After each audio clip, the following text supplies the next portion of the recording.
जी star news से आइए डालते हैं आज की मुख्य खबरों पर एक नजर। कानपुर के साइबर थाने की पुलिस ने एक बड़ी कार्रवाई करते हुए ऐसे साइबर ठगों को गिरफ्तार किया जो करोड़ों रुपए की ठगी कर भारत के पैसों को क्रिप्टो करेंसी के जरिए विदेश भेज रहे थे। बताया जा रहा है कि यह धनराशि देश विरोधी गतिविधियों में इस्तेमाल की जा रही थी। बुधवार शाम में एडीसीपी क्राइम अंजलि विश्वकर्मा ने खुलासा किया कि गिरफ्तार किए गए तीनों आरोपी राम निवास, राम दिनेश बिश्नोई और महेंद्र क्रिप्टो करेंसी के जरिए ठगी का पैसा भारत से बाहर भेजने का काम कर रहे थे। जांच में यह भी पता चला कि जोधपुर से इस पूरी साइबर ठगी का बड़ा हब बना हुआ है, जहां से देश विरोधी गतिविधियों को फंड किया जाता है। पुलिस ने आरोपियों के पास से कई इलेक्ट्रॉनिक डिवाइस, बैंक खातों की डिटेल और डिजिटल वॉलेट बरामद किए हैं। गिरफ्तार आरोपियों ने देश भर के लोगों से करोड़ों रुपए की ठगी की। क्रिप्टो करेंसी के जरिए ठगे गए पैसे विदेश भेजे जा रहे थे, जो एंटी नेशनल एक्टिविटीज में इस्तेमाल हो रहे थे। इस नेटवर्क के और भी लोगों की तलाश जारी है।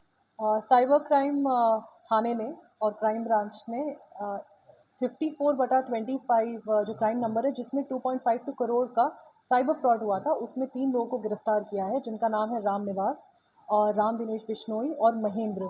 ये तीनों जोधपुर के निवासी हैं। इसमें से राम निवास यूपी में आके काफ़ी समय से सेटल था और लोगों के अकाउंट्स खुलवा रहा था। चेन में सबसे पहले हमने उसको पकड़ा है और उससे पूछताछ करके हम राम दिनेश और महेंद्र तक पहुँचे हैं।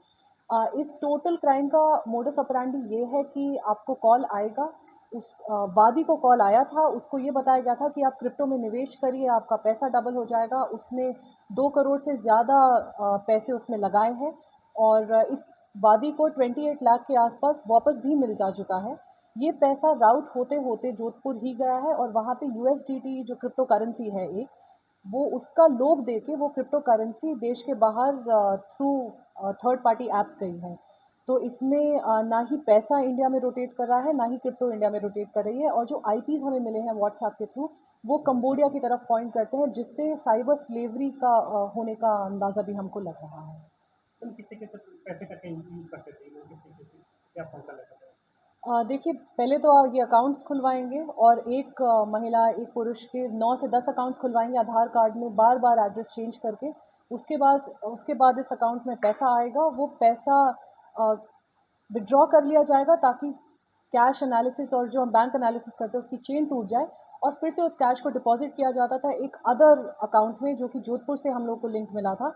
और ये पैसा क्रिप्टो खरीदने में यूज़ होता है। तो क्रिप्टो कौन खरीद रहा है, ये भारतीय भी हो सकते हैं और ये फॉरेन एलिमेंट्स भी हो सकते हैं। सर, बताया आपने कि देश विरोधी चीज़ों में कुछ संस्थाएं थी जो उसको यूज़ करती थी।